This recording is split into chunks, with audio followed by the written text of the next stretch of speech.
So hello guys, welcome back to my channel. और आज का ये वीडियो काफ़ी इंपॉर्टेंट होने वाला है क्योंकि आज के इस वीडियो में हम बेसिक क्वेश्चंस की प्रैक्टिस करने वाले हैं।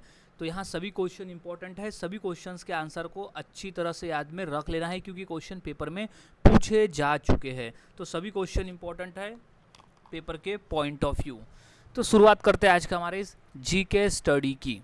तो सबसे पहला प्रश्न है, केरल के राजस्व रवि परमार प्रसिद्ध किस लिए थे? तो इसका सही जवाब है ऑप्शन नंबर बी, चित्रकारी। चित्रकार के रूप में प्रसिद्ध थे केरल के राजस्व रवि परमार। अगला प्रश्न है, निम्नलिखित में से पद्मा सुब्रमण्यम किस शास्त्रीय नृत्य शैली से संबंधित है? तो सही जवाब है option number D, Bharatanatyam. Bharatanatyam शैली से संबंधित है पद्मा सुब्रमण्यम। अगला प्रश्न है, संगीत की दुनिया में सितार के जादूगर के नाम से किसे जाना जाता है? तो इसका सही जवाब है ऑप्शन नंबर बी, रहीम सेन को। रहीम सेन को जाना जाता है सितार के जादूगर के नाम से। अगला प्रश्न है, अमीर खुसरो इनमें से किस शासक के दरबारी कवि थे? तो इसका सही जवाब है ऑप्शन नंबर ए, अलाउद्दीन खिलजी। अमीर खुसरो जो थे वो अलाउद्दीन खिलजी शासक के दरबारी कवि थे। अगला प्रश्न है, निम्न में से किसे पेरेंट ऑफ इंडिया के नाम से जाना जाता है? तो सही जवाब है ऑप्शन नंबर डी, कालिदास को। कालिदास को हम पेरेंट ऑफ इंडिया के नाम से जानते हैं। अगला प्रश्न है, निम्न में से लोसांग उत्सव कब मनाया जाता है? तो इसका राइट जवाब है ऑप्शन नंबर डी, सिक्किम में। लोसांग उत्सव का संबंध है सिक्किम राज्य से और सिक्किम में मनाया जाता है लोसांग उत्सव। अगला प्रश्न है, निम्नलिखित में से खजुराहो के मंदिर किस राज्य में है? तो सही जवाब है option number D, Madhya Pradesh में। खजुराहो का मंदिर स्थित है मध्य प्रदेश में। अगला प्रश्न है, शरीर में हीमोग्लोबिन का कार्य कैसे होता है? तो उसका जो कार्य है वो है ऑक्सीजन का परिवहन। रक्त में ऑक्सीजन का परिवहन करना हीमोग्लोबिन का कार्य होता है। अगला प्रश्न है, अफ्रीका महाद्वीप में सर्वाधिक जनसंख्या वाला देश निम्न में से कौन सा है? तो वो है ऑप्शन नंबर ए, नाइजीरिया। नाइजीरिया में सबसे अधिक जनसंख्या है। अफ्रीका महाद्वीप में नाइजीरिया देश है जहां पर जनसंख्या सबसे ज़्यादा है। अगला प्रश्न है, विटामिन ए की कमी से क्या होता है? तो इसका राइट जवाब हो जाएगा ऑप्शन नंबर ए, रतौंधी रोग। विटामिन ए की कमी से होता है रतौंधी रोग। अगला प्रश्न है, विश्व जनसंख्या दिवस कब मनाया जाता है? तो इसका सही जवाब है ऑप्शन नंबर बी, 11 जुलाई को। 11 जुलाई को हम हर साल विश्व जनसंख्या दिवस मनाते हैं। अगला प्रश्न है, लाई जनजाति का निवास क्षेत्र निम्न में से कहाँ है? तो वह है म्यांमार में। लाई जनजाति का निवास क्षेत्र है म्यांमार देश में। अगला प्रश्न है, एनू जनजाति निम्न में से कहाँ पाई जाती है? तो इसका सही जवाब है ऑप्शन नंबर बी, जापान में। एनू जनजाति जो है वो जापान में पाई जाती है। अगला प्रश्न है, विश्व की सबसे बड़ी मीठे जल की झील कौन सी है? तो वो है option number B, superior. Superior जो है वो सबसे बड़ी मीठे जल की झील है। अगला प्रश्न है, निम्न में से कौन सी विश्व की सबसे गहरी झील है? तो वो है बैकाल झील। बैकाल झील विश्व की सबसे गहरी झील है। अगला प्रश्न है, अमृता शेरगिल किस रूप में प्रसिद्ध हुई? तो सही जवाब है ऑप्शन नंबर बी, चित्रकार में। चित्रकारी में प्रसिद्ध हुई अमृता शेरगिल। अगला प्रश्न है, प्रसिद्ध चित्रकार पाब्लो पिकासो निम्नलिखित में से क्या थे? तो सही जवाब है ऑप्शन नंबर डी, स्पेनिश। प्रसिद्ध चित्रकार पाब्लो पिकासो थे स्पेनिश। अगला प्रश्न है, विख्यात चित्रकारी द लास्ट जजमेंट किस चित्रकार की है? तो वो है option number B, Angelo. Angelo की है द लास्ट जजमेंट। अगला प्रश्न है, जेमिनी रॉय ने कला के किस क्षेत्र में नाम कमाया था? तो उन्होंने कमाया था चित्रकारी में, तो ऑप्शन नंबर सी इसका सही जवाब हो जाएगा। अगला प्रश्न है, किस विदेश यात्री ने भारत का दौरा सबसे पहले किया था? सो वो थे मेगास्थनीज। मेगास्थनीज थे भारत का दौरा सबसे पहले करने वाले विदेश यात्री। अगला प्रश्न है, आधुनिक देवनागरी लिपि का प्राचीनतम रूप क्या है? तो वो है ब्राह्मी। ब्राह्मी है आधुनिक देवनागरी का प्राचीनतम रूप। अगला प्रश्न है, मुद्रा राक्षस नामक पुस्तक का लेखक कौन था? तो सही जवाब है option number A, Vishakh Datt. Vishakh Datt था मुद्रा राक्षस नामक पुस्तक का लेखक। अगला प्रश्न है, सन 1857 का विद्रोह कहाँ से प्रारंभ हुआ? सही जवाब है ऑप्शन नंबर सी, मेरठ से। 1857 का विद्रोह जो है वो मेरठ से प्रारंभ हुआ था। अगला प्रश्न है, सन 1857 के विद्रोह के समय भारत का गवर्नर जनरल कौन था? तो वो थे लॉर्ड कैनिंग। लॉर्ड कैनिंग थे भारत के गवर्नर जनरल 1857 के विद्रोह के समय में। अगला प्रश्न है, वर्ष 1857 के विद्रोह के निम्न नेताओं में से किसने सबसे पहले अपना बलिदान दिया था? क्वेश्चन इंपॉर्टेंट है और इसे अच्छी तरह से याद में रख लेना है। सो इसका सही जवाब हो जाएगा option number D, Mangal Pandey. वर्ष 1857 के विद्रोह के में मंगल पांडे पहले नेता थे जिन्होंने बलिदान दिया था।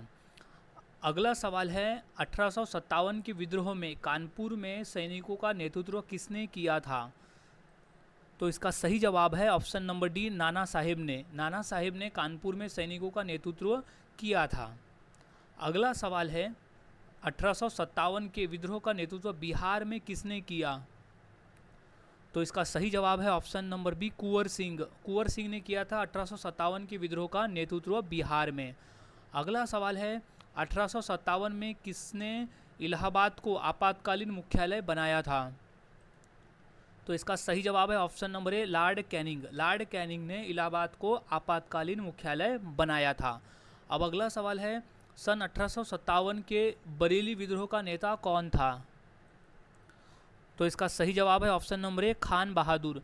खान बहादुर था 1857 के बरेली विद्रोह का नेता।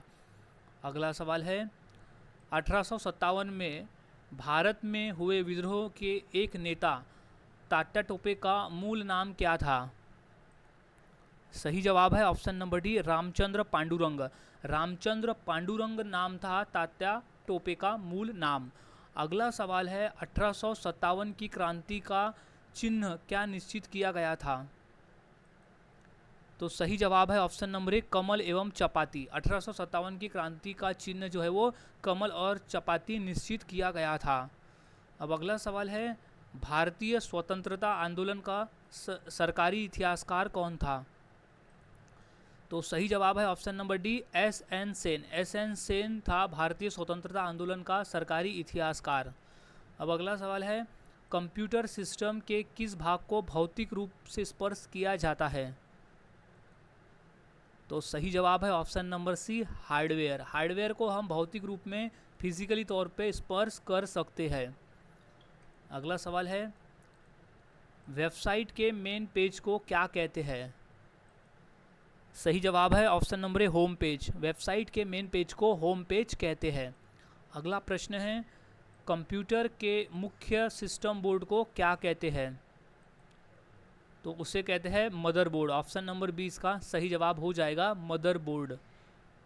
अगला प्रश्न है, कंप्यूटर प्रिंटर किस प्रकार का डिवाइस है? तो इसका सही जवाब है option number B, input device, sorry output device है। कंप्यूटर प्रिंटर का एक आउटपुट डिवाइस है। अगला सवाल है, डीटीपी का पूरा रूप क्या है, यानी पूर्ण नाम क्या है? तो इसका सही जवाब है option number B, desktop publishing. Desktop publishing कहते हैं डीटीपी को। अब अगला प्रश्न है, कंप्यूटर का मॉनिटर होता है क्या होता है? एक आउटपुट डिवाइस होता है कंप्यूटर का मॉनिटर। अगला प्रश्न है, विश्व का सबसे बड़ा शीत मरुस्थल कौन सा है? सो वो है ऑप्शन नंबर ए गोबी। विश्व का सबसे बड़ा शीत मरुस्थल है गोबी। अगला सवाल है, निम्नलिखित में से कौन विश्व का सबसे बड़ा मरुस्थल है? सही जवाब है ऑप्शन नंबर सी, सहारा मरुस्थल। सहारा मरुस्थल है विश्व का सबसे बड़ा मरुस्थल। अगला प्रश्न है, जल के आयतन के आधार पर विश्व की सबसे बड़ी नदी कौन सी है? तो इसका सही जवाब है ऑप्शन नंबर डी, अमेजन नदी। जल के आयतन के आधार पर अमेजन नदी विश्व की सबसे बड़ी नदी है। अब अगला सवाल है, यूरोप की सबसे लंबी नदी कौन सी है? तो वो है ओल्गा। ओल्गा नामक नदी जो है वो यूरोप की सबसे लंबी नदी है। अब अगला प्रश्न है, निम्नलिखित में से कौन सी नदी मकर रेखा को 2 बार गुजरती है? सो सही जवाब है option number B, Limpopo. Limpopo नदी जो है वो मकर रेखा को 2 बार, यानी मकर रेखा से 2 बार गुजरती है। अगला प्रश्न है, अग्नि वलय यानी रिंग ऑफ फायर की उपस्थिति किस महासागर में पाई जाती है? तो इसका सही जवाब है ऑप्शन नंबर ए, प्रशांत महासागर में पाई जाती है अग्नि वलय यानी रिंग ऑफ फायर की उपस्थिति। अगला प्रश्न है, बरमूडा त्रिभुज किस महासागर में अवस्थित है? तो वो है उत्तरी अटलांटिक महासागर में। बरमूडा त्रिभुज जो है वो मौजूद है उत्तरी अटलांटिक महासागर में। अब अगला प्रश्न है, काला सागर यानी ब्लैक सी किस देश के दक्षिण में स्थित है? तो स्थित है तुर्की।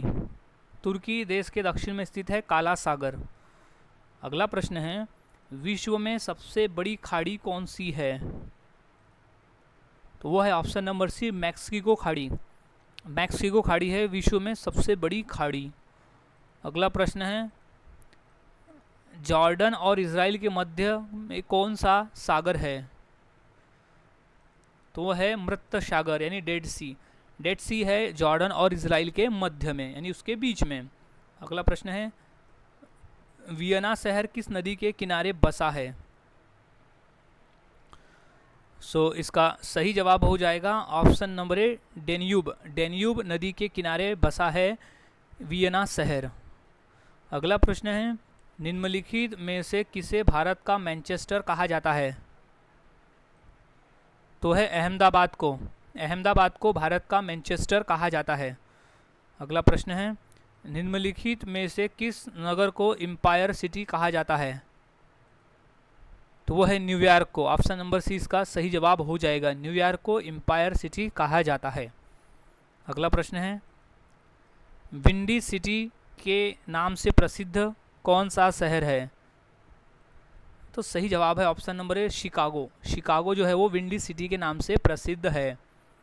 अगला प्रश्न है, निम्नलिखित में से कौन सा शहर नहरों का शहर कहलाता है? तो है वेनिस। ऑप्शन नंबर सी इसका सही जवाब हो जाएगा, वेनिस शहर जो है वो नहरों का शहर कहलाता है। अगला प्रश्न है, करीबा बांध निम्नलिखित में से किस नदी पर स्थित है? तो वो है जेम्बेजी। जेम्बेजी नदी पर स्थित है करीबा बांध। अगला प्रश्न है, विश्व का सबसे बड़ा गेहूं उत्पादक देश कौन सा है? तो वो है चीन। ऑप्शन नंबर ए इसका सही जवाब हो जाएगा। अगला सवाल है, विश्व में मक्का की पेटी यानी कॉर्न बेल्ट किस देश में पाई जाती है? तो वो पाई जाती है यूएसए में। तो ऑप्शन नंबर सी इसका सही जवाब हो जाएगा। अगला प्रश्न है, विश्व में नारियल का सबसे अधिक उत्पादन करने वाला देश कौन सा है?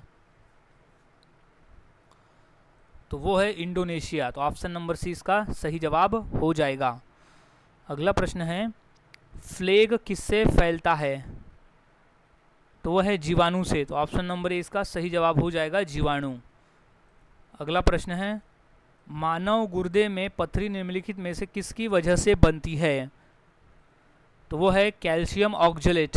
ऑप्शन नंबर बी इसका सही जवाब हो जाएगा, कैल्शियम ऑक्जेलेट की वजह से बनती है मानव गुर्दे में पथरी। अगला सवाल है, सरल गलकंड यानी घेंगा इनको प्रभावित करने वाली बीमारी कौन सी है? तो वो है ऑप्शन नंबर डी, थायराइड ग्रंथि। जो गलकन, जो घेंगा रोग है, वो थायराइड ग्रंथि को प्रभावित करती है। अगला प्रश्न है, काली मौत यानी ब्लैक डेथ किसे कहते हैं? सो वो कहते हैं हम फ्लेग बीमारी को काली मौत यानी ब्लैक डेथ कहते हैं। अगला प्रश्न है, निम्न में से कौन सी प्रोटीन दूध में पाई जाती है? तो वो है option number B, casein. Casein नामक जो प्रोटीन है वो दूध में पाई जाने वाली प्रोटीन है। अगला प्रश्न है, पीलिया यानी जॉन्डिस में दुष्प्रभावित होता है, कौन सा अंग दुष्प्रभावित होता है पीलिया रोग में? तो वही यकृत। तो ऑप्शन नंबर सी इसका सही जवाब हो जाएगा। जॉन्डिस जो है वो यकृत अंग को प्रभावित करता है। अगला प्रश्न है, स्कर्वी रोग किसकी कमी से होता है? तो है option number D, vitamin C की कमी से होने वाला रोग है स्कर्वी रोग। अगला सवाल है, आयोडीन की कमी के कारण क्या होता है? तो वो होता है घेंगा रोग। ऑप्शन नंबर बी इसका सही जवाब हो जाएगा। आयोडीन की कमी से होने वाला रोग है घेंगा रोग। अगला सवाल है, निम्नलिखित में से किसकी उपस्थिति के कारण दूध में मिठास आ जाती है? तो है लैक्टोज। ऑप्शन नंबर बी इसका सही जवाब हो जाएगा। लैक्टोज की उपस्थिति के कारण दूध में मिठास आ जाती है। अगला प्रश्न है, निम्नलिखित में से विटामिन कौन सा है? तो वो है फोलिक अम्ल। ऑप्शन नंबर इसका सही जवाब हो जाएगा। फोलिक अम्ल है विटामिन। अगला सवाल है, निम्नलिखित में से कौन सा रोग रक्तदान द्वारा नहीं फैलता है? तो वो है टाइफाइड। ऑप्शन नंबर 20 का सही जवाब हो जाएगा। टाइफाइड जो है वो रक्तदान द्वारा फैलने वाला बीमारी नहीं है। अगला सवाल, ब्लड कैंसर को आमतौर पर किस नाम से जाना जाता है? तो उसे हम कहते हैं ल्यूकेमिया। ब्लड कैंसर का एक टेक्निकल नाम है ल्यूकेमिया। अगला सवाल, शरीर के किस अंग की खराबी से मधुमेह रोग का प्रकोप होता है? तो वह है पैनक्रियाज। पैनक्रियाज अंग की खराबी से मधुमेह रोग का प्रकोप होता है। अब अगला प्रश्न है, निमोनिया रोग मानव शरीर के किस अंग को ग्रसित करता है? तो इसका सही जवाब है ऑप्शन नंबर डी, फेफड़ा। निमोनिया रोग जो है वो फेफड़ा को ग्रसित करता है। अब अगला सवाल है, शरीर के अंदर लोह की कमी से उत्पन्न होने वाला रोग कौन सा है? तो वो है तपेदिक। ऑप्शन नंबर डी सही जवाब हो जाएगा। अगला प्रश्न है, टाइफाइड से शरीर का कौन सा अंग प्रभावित होता है? तो वो है आंत। ऑप्शन नंबर सी है, आंत जो है वो टाइफाइड से शरीर में प्रभावित होता है। अगला सवाल, निम्नलिखित में से किसे रक्षात्मक पदार्थ कहा जाता है? तो वो है ए, विटामिन को। विटामिन को कहा जाता है रक्षात्मक पदार्थ। अगला प्रश्न है, विश्व में सबसे लंबी पर्वत श्रेणी कौन सी है? तो वह है एडीज। एडीज पर्वत श्रेणी जो है वो सबसे लंबी पर्वत श्रेणी है। अगला प्रश्न है, चोल राजाओं ने किस धर्म को संरक्षण दिया था? तो वो था शैव। शैव धर्म को संरक्षण दिया था चोल राजाओं ने। अगला प्रश्न है, किसके शासनकाल में राजकीय धर्म इस्लाम समाप्त किया गया था? तो सही जवाब है option number C, Akbar. Akbar के शासनकाल में राजकीय धर्म इस्लाम को समाप्त किया गया था। अब अगला सवाल है, लिंग पूजा का पहला स्पष्ट प्रमाण कहाँ से मिलता है? सो वो है मत्स्य पुराण से। मत्स्य पुराण से मिलता है लिंग पूजा का पहला स्पष्ट प्रमाण। अब अगला सवाल है, किस रेडियो एक्टिव तत्व का नाम उसके खोजकर्ता देश के नाम पर रखा गया है? तो वो है option number C, polonium. Polonium नाम जो है वो पोलैंड, जो इसके खोजकर्ता थे वो पोलैंड देश के रहने वाले थे और उन्होंने जिस तत्व को खोजा था, जिस रेडियो एक्टिव तत्व को खोजा था, उसका नाम फिर पोलोनियम रखा गया पोलैंड देश के नाम पर। इस बात को याद में रख लेना है। अब अगला सवाल है, निम्न में कौन सा एक रेडियोधर्मी पदार्थ नहीं है? तो जो ऑप्शन नंबर सी है एल्यूमिनियम, ये एक रेडियोधर्मी पदार्थ नहीं है। याद में रख लेना है, रेडियोधर्मी पदार्थ नहीं है एल्यूमिनियम। अगला प्रश्न है, रेडियो कार्बन डेटिंग से किसका निर्धारण होता है? तो इसका सही जवाब है ऑप्शन नंबर सी, जीवाश्म का। रेडियो कार्बन डेटिंग से जीवाश्म का निर्धारण होता है। अब अगला प्रश्न है, सबसे पहले रेडियो सक्रियता शब्द का प्रयोग किसने किया था? तो वो है हेनरी बेक्वेरेल। हेनरी बेक्वेरेल ने रेडियो सक्रियता शब्द का प्रयोग सबसे पहले किया था। अब अगला सवाल है, रेडियो सक्रियता किसका गुण है? तो वो है नाभिक का। ऑप्शन नंबर डी इसका सही जवाब हो जाएगा। अगला प्रश्न है, जीवन शक्ति सिद्धांत का प्रतिपादन किस रसायनज्ञ ने किया? तो वो था बर्जिलियस ने किया था। अगला प्रश्न है, प्रयोगशाला में संश्लेषित किया गया पहला कार्बनिक यौगिक कौन सा था? तो वो था यूरिया। तो ऑप्शन नंबर सी इसका सही जवाब हो जाएगा। अगला प्रश्न है, निम्नलिखित में से कौन सा तत्व सभी कार्बनिक यौगिकों में मिलता है? तो वो है कार्बन। तो ऑप्शन नंबर इसका सही जवाब हो जाएगा। कार्बन जो तत्व है वो सभी कार्बनिक यौगिकों में मिलता है। नेक्स्ट क्वेश्चन है, कपूर को किस विधि से शुद्ध किया जाता है? तो सही जवाब है ऑप्शन नंबर ए, ऊर्ध्वपातन। कपूर को ऊर्ध्वपातन विधि से शुद्ध किया जाता है। अब अगला प्रश्न है, फिनॉल एक क्या है? तो वो एरोमेटिक यौगिक है। फिनॉल एक एरोमेटिक यौगिक है। अगला प्रश्न है, द्रव सोना के नाम से क्या जाना जाता है? तो वो पेट्रोलियम। पेट्रोलियम जाना जाता है द्रव सोना के नाम से। अगला सवाल है, पेट्रोलियम से प्राप्त होने वाला मोम कौन सा है? तो वो है पैराफिन। ऑप्शन नंबर सी इसका सही जवाब हो जाएगा। पेट्रोलियम से प्राप्त होने वाला मोम है पैराफिन। अगला प्रश्न है, पेट्रोल का मुख्य संघटक क्या है? तो वो है ऑक्टेन। ऑप्शन नंबर बी इसका सही जवाब हो जाएगा। पेट्रोल का मुख्य संघटक है ऑक्टेन। अगला प्रश्न है, निम्न में से किस गैस को मार्स गैस के नाम से जाना जाता है? सो इसका सही जवाब हो जाएगा ऑप्शन नंबर ए, मीथेन गैस को मार्स गैस के नाम से जाना जाता है। अगला प्रश्न है, खाना बनाने में कौन सी गैस मुख्यतः प्रयोग की जाती है? तो इसका सही जवाब हो जाएगा option number C, methane. Methane gas का प्रयोग किया जाता है खाना बनाने के लिए। अगला प्रश्न है, सिगरेट लाइटर में निम्नलिखित में से कौन सी गैस प्रयुक्त होती है? तो इसका सही जवाब है ऑप्शन नंबर ए, ब्यूटेन। ब्यूटेन गैस होती है सिगरेट लाइटर में। अगला प्रश्न है, कैल्शियम कार्बाइड पर जल की प्रतिक्रिया द्वारा कौन सी गैस उत्पन्न होती है? तो वो है option number D, acetylene. Acetylene जो है वो कैल्शियम कार्बाइड पर जल की प्रतिक्रिया द्वारा उत्पन्न होती है। अगला प्रश्न है, फलों को कृत्रिम रूप से पकाने के लिए कौन सी गैस प्रयुक्त की जाती है? तो इसका सही जवाब है option number B, acetylene. Acetylene का प्रयोग होता है कृत्रिम तरीके से फलों को पकाने के लिए, आर्टिफिशियल तरीके से पकाने के लिए। अगला सवाल है, युद्ध में प्रयोग की जाने वाली विषैली गैस ल्यूसाइड किससे बनाई जाती है? तो वो बनाई जाती है ऑप्शन नंबर सी, एसिटिलीन से। राइट जवाब इसका हो जाएगा एसिटिलीन। अगला प्रश्न है, ट्राइक्लोरोमीथेन निम्न में से किसका रासायनिक नाम है? तो वह है क्लोरोफॉर्म का। अगला सवाल, निम्नलिखित में से किसको वुड स्प्रिट भी कहा जाता है? तो वो है ऑप्शन नंबर ए, मिथाइल अल्कोहल को। मिथाइल अल्कोहल को वुड स्प्रिट भी कहा जाता है।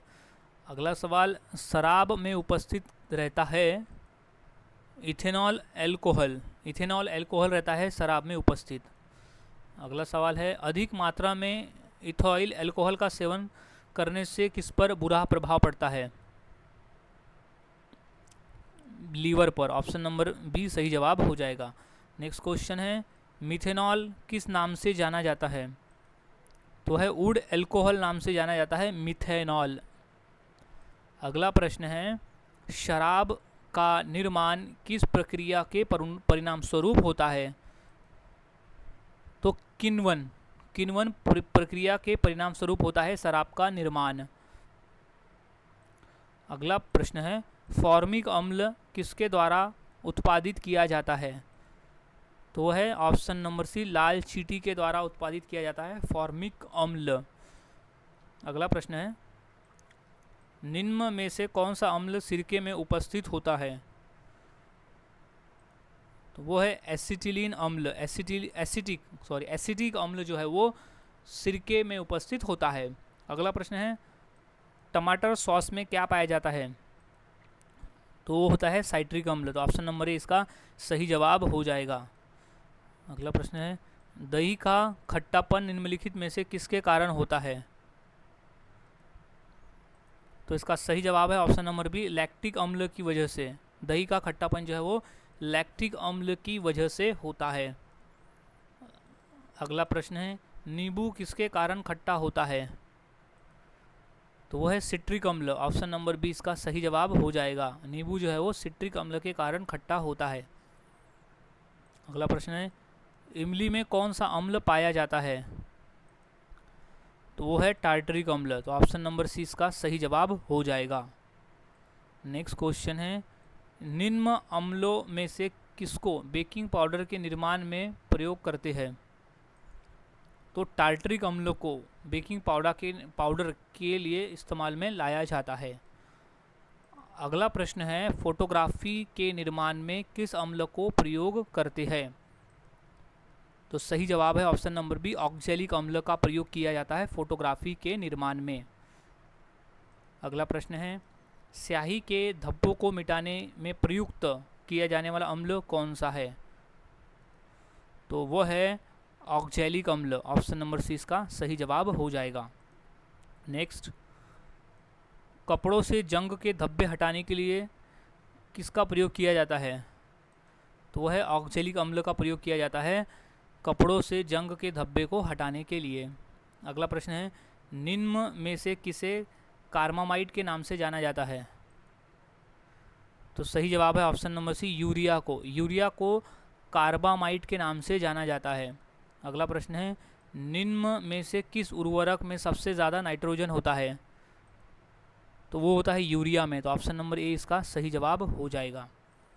अगला प्रश्न है, दवा बनाने में काम में आने वाला अम्ल कौन सा है? तो वो है बेंजोइक अम्ल। ऑप्शन नंबर इसका सही जवाब हो जाएगा। दवा बनाने के लिए बेंजोइक अम्ल का प्रयोग किया जाता है। अगला प्रश्न है, टमाटर की चटनी को अधिक समय तक ताज़ा रखने के लिए उसमें क्या मिलाया जाता है? तो सही जवाब है option number B, sodium benzoate. Next, फलों के रस को सुरक्षित रखने के लिए किसका प्रयोग किया जाता है? तो वो है बेंजोइक अम्ल का प्रयोग किया जाता है फलों के रस को सुरक्षित रखने के लिए। अगला प्रश्न है, खाद्य पदार्थों के परीक्षण के लिए उपयोग में लाया जाने वाला रसायन कौन सा है? तो वो है सोडियम बेंजोएट। अगला प्रश्न है, आंसू गैस में क्या प्रयुक्त होता है? तो वो है ऑप्शन नंबर एक, chloroacetophenone. Next question, Bhopal gas त्रासदी के लिए उत्तरदायी प्रमुख प्रदूषक कौन सा था? तो वो था option number A, methyl isocyanate. Methyl isocyanate था उत्तरदायी भोपाल गैस त्रासदी के लिए। नेक्स्ट क्वेश्चन है, बरसाती यानी रेनकोट किससे बनाया जाता है? तो सही जवाब है ऑप्शन नंबर सी, पॉलीकार्बोनेट से बनाया जाता है बरसाती यानी रेनकोट। अगला, कौन सा प्लास्टिक खाने के पदार्थ को पैक करने के लिए उपयोग में होता है? तो वह है पॉलीइथिलीन। पॉलीइथिलीन का प्रयोग करते हैं खाद्य पदार्थों को पैक करने के लिए। अगला प्रश्न है, टेलीफोन रिसीवर तथा रेडियो और टेलीविज़न के कैबिनेट किसके बने होते हैं? तो वह है बैकेलाइट के बने होते हैं। अगला प्रश्न है, कृत्रिम रेशम का निम्नलिखित में से नाम क्या है? तो वह है रेयॉन। ऑप्शन नंबर इसका सही जवाब हो जाएगा। अब अगला प्रश्न है, मानव निर्मित प्रथम कृत्रिम रेशा कौन सा था? तो वो था नायलॉन। तो ऑप्शन नंबर 20 का सही जवाब हो जाएगा। अगला प्रश्न है, नायलॉन बनाने के लिए प्रयुक्त कच्चा पदार्थ कौन सा है? तो वो है ऑप्शन नंबर बी, एडिपिक अम्ल। एडिपिक अम्ल का प्रयोग करते हैं नायलॉन बनाने के लिए। अगला सवाल है, क्लोरीन को इथिलीन में मिलाने पर क्या प्राप्त होता है? तो है इथिलीन क्लोराइड प्राप्त होता है क्लोरीन को इथिलीन में मिलाने पर। अगला प्रश्न है, औषध में पीड़ानाशक के रूप में प्रयुक्त होने वाला मिश्र कौन सा है? तो है एस्पिरिन। ऑप्शन नंबर सी सही जवाब हो जाएगा। अगला प्रश्न है, कैनल निम्नलिखित में से किस देश में स्थित है? तो वो है थाईलैंड में। तो ऑप्शन नंबर 20 का सही जवाब हो जाएगा। अगला प्रश्न है, पनामा नहर किन दो महासागरों को जोड़ती है? तो वो है प्रशांत महासागर और अटलांटिक महासागर को जोड़ती है पनामा नहर। अगला प्रश्न है, पनामा नहर का निर्माण किस वर्ष हुआ था? तो वो था ऑप्शन नंबर डी, सन 1914 में हुआ था पनामा नहर का निर्माण। नेक्स्ट क्वेश्चन है, अफ्रीका की मूलभूत जनजाति पिग्मी किस नदी के घाटी में पाई जाती है? तो है कांगो नदी में। ऑप्शन नंबर बी सही जवाब हो जाएगा। नेक्स्ट क्वेश्चन है, सापेक्ष आर्द्रता किस में नापी जाती है? तो वह हाइग्रोमीटर से नापी जाती है। अगला सवाल है, दूध के घनत्व को किसके द्वारा मापा जाता है? तो सही जवाब है ऑप्शन नंबर ए, लैक्टोमीटर के द्वारा मापा जाता है दूध के घनत्व को। अगला सवाल, झूठ पता लगाने वाला यंत्र कौन सा है? तो वह है पॉलीग्राफ। तो ऑप्शन नंबर सी इसका सही जवाब हो जाएगा। सो गाइज, आज की इस वीडियो में हमने ऐसे इंपॉर्टेंट क्वेश्चन देखे जो कि आने वाले एग्ज़ाम के लिए इंपॉर्टेंट है। सो सभी क्वेश्चंस का आंसर आपको अच्छी तरह से याद में रख लेना है।